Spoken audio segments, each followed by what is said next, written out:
Assalamualaikum warahmatullahi wabarakatuh. Selamat berjumpa kembali di channel The Pico News, pusat informasi yang keren dan cool. Pemirsa The Pico News, kali ini saya ingin membagikan berita yang saya lansir dari kompas.com bahwa di sebuah desa di Sumatera Selatan ada 2 kepala desa diusut katanya korupsi ratusan juta, bahkan yang satunya lagi nggak sampai 100 juta. Saya ingin bacakan dulu beritanya. Judulnya gunakan dana desa untuk bayar utang dan foya-foya, 2 mantan kades ditangkap.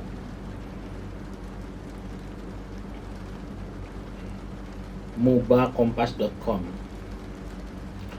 Lantaran menggunakan alokasi dana desa untuk membayar hutang dan berfoya-foya, 2 mantan kepala desa di Kabupaten Musi Banyu Asin, Sumatera Selatan ditangkap pihak kepolisian.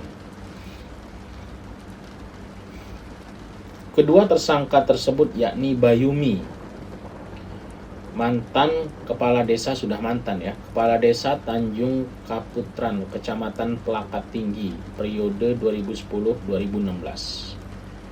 Sudah mantan. Dan Hermanto, mantan kepala desa Madya Mulya, Kecamatan Lalan.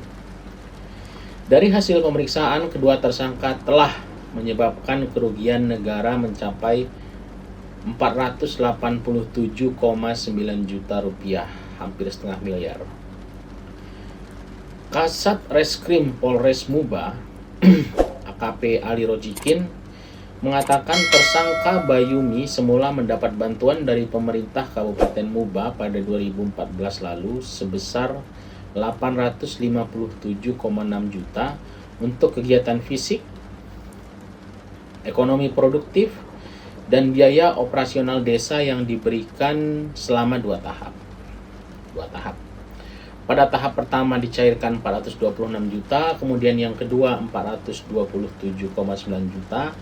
Namun dalam hasil audit yang dilakukan Inspektorat Kabupaten Muba Bayumi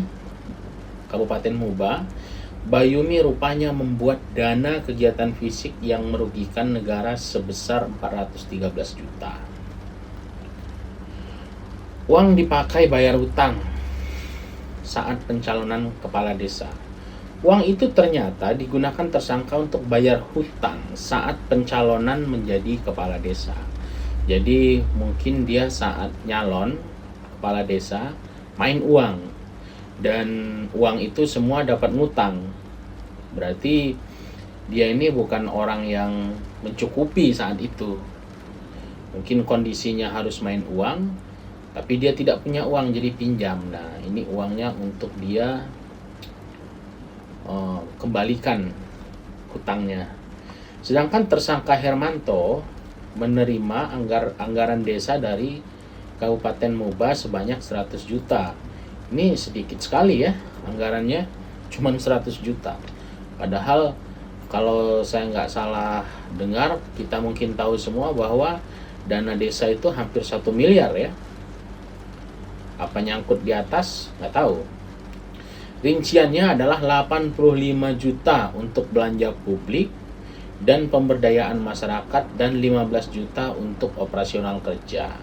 Kenyataannya Hermanto malah tidak melakukan kegiatan apapun. Bahkan memalsukan dokumen pelaksanaan yang menyebabkan kerugian negara 74 juta. Berarti dia dapat dana 100 juta, harusnya dipakai untuk membangun, tapi dia diam saja, tidur mungkin.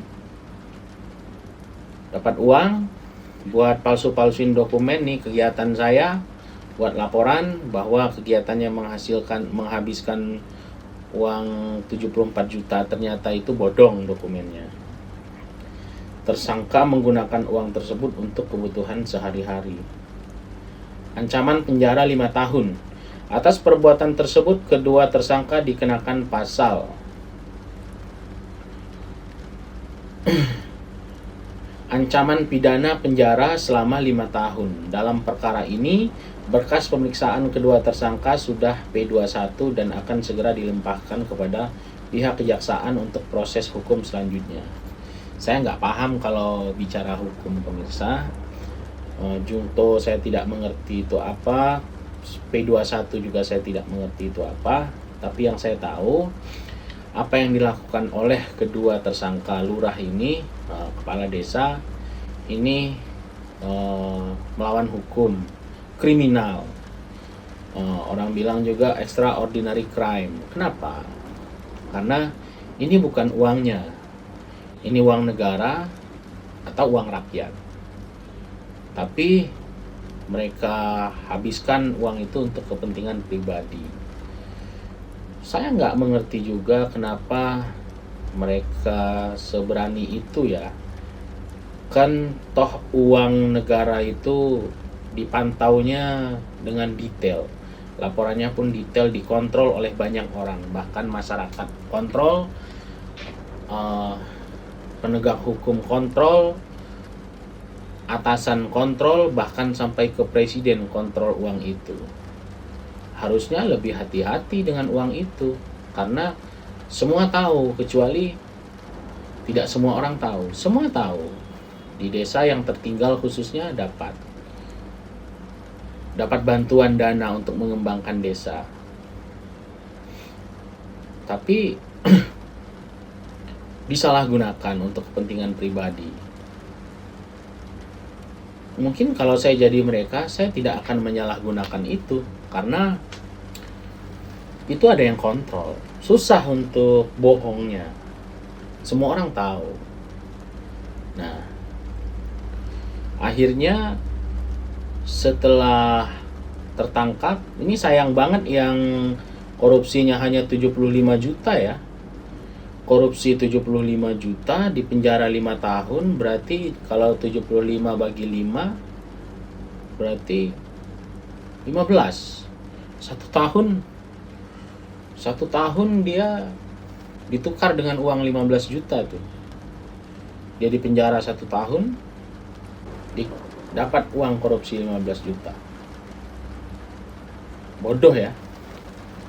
Sebenarnya pemirsa, khususnya kepala desa sebaiknya amanah, karena jabatan itu kan hanya sementara, hanya 5 tahun, syukur-syukur 10 tahun, dan kondisi pemerintahan politik sangat dinamis.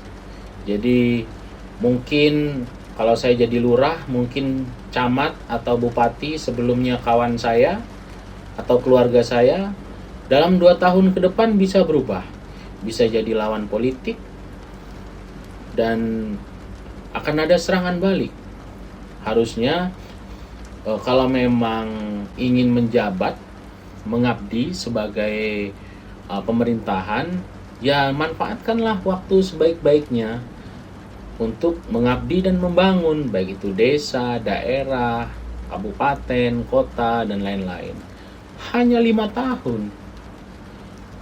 Maka sebaiknya kalau you mau cari uang, jangan di pemerintahan, bisnis aja. Di pemerintahan itu khusus untuk orang yang mengabdi untuk membangun daerahnya.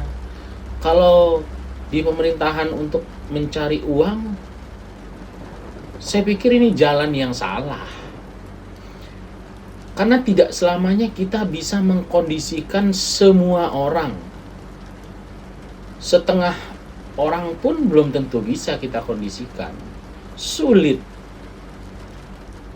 Untuk korupsi itu sulit. Apalagi sekarang ini era digital. Semua serba terbuka. Di mana-mana ada CCTV. Pergerakan kemana-mana kelihatan, ada GPS, telepon bisa disadap. Bodoh kalau menjadi lurah, bupati, gubernur, dan lain-lain hanya untuk mencari uang. Kira-kira begitu.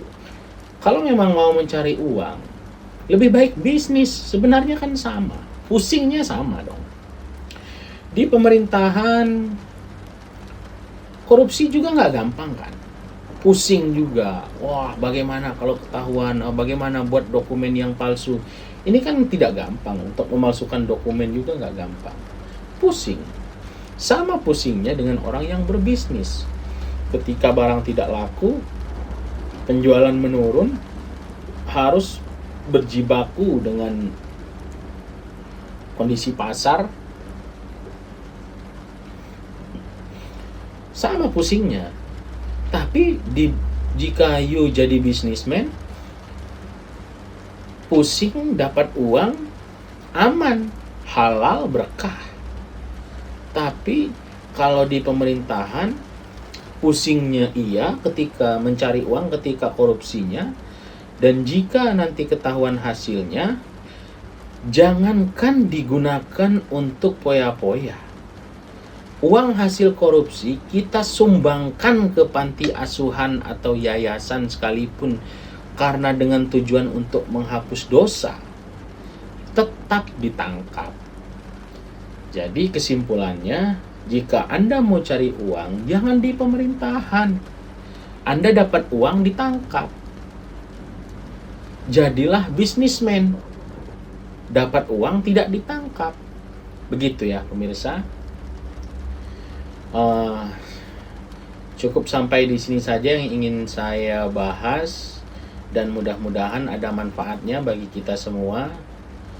Jika Anda dengar bunyi teng-teng, silahkan subscribe, karena subscribe itu gratis. Dan saya ucapkan wassalamualaikum warahmatullahi wabarakatuh.